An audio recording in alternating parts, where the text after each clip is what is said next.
So the other problem we've got with compaction, if the soil's not too bad at the top, generally we'll have a level of compaction under the soil. I know a lot of people who've got sand and they can go down between 30 and 100 mil or 100 centimetres and they'll eventually hit a level of compaction. There's something there, there's still that subsoil compaction going on with a lot of soils.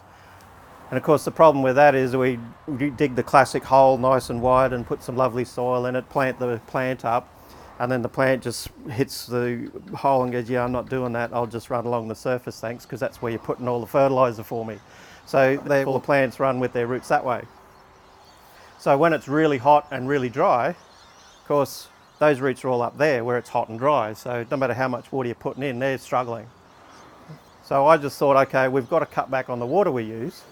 And no matter, with the roots up there, we're pumping more and more in. So I decided I'd change the way I plant. So I did a slightly narrow hole and a little bit deeper. Then I put a couple of handfuls of the minerals in the bottom of the hole, made a bit of a slurry with it, put the plant in as normal then, and backfilled and put some more around the top. Then gave it a good soak and then I walked away. And I didn't touch it until I could actually see the tip starting to wilt, and I gave it another good soak. And then that was nearly a week before that happened. And then I didn't touch it again until it started to wilt, and that was nearly 2 weeks. And this is in April, May. So it was coming into the cooler weather. And then by the third watering, they stopped wilting then. I had 6, it was bottle brushes, so callistemons. And the only ones that really wilted after that were what we call the viminalis. They're the real soft leaf ones, the creek ones. So they wilted a little, but then by the 4th watering, 6 of those got watered, the rest didn't. And then by the following summer, they were established and there was very little water. So I figured that's done exactly what I wanted it to. Instead of the roots running that way, they've hit that, it's broken up the subsoil, and those roots have gone down this way. So where it's cool and moist. So now they're no longer relying on me to look after them during summer. They can look after themselves. And as that developed, then I noticed a few things too. The main thing I noticed was less bug issues. And because that was the thing I tried to avoid. Having land for wildlife, I didn't want chemicals, didn't want to spray, because I'm cut into a rainforest conservation park, so I got this crazy amount of bird life coming through. So that's when I noticed, okay, I'm getting more and more butterflies, but I'm getting less and less damage on my veggies.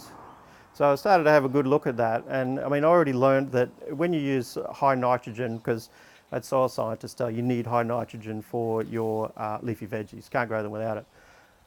So I showed him a few pictures and he sort of stopped talking to me then, but anyway. So I said, well, the problem with nitrogen, chemical nitrogen, is it stretches the cell like a rubber band. So that cell stretches and that cell wall weakens. Now the first process in the cell is to create simple sugars. The simple sugars go to photosynthesis. But when the cell walls weaken, they leach out. Now you've got what you call Lepidoptera, which are your caterpillars.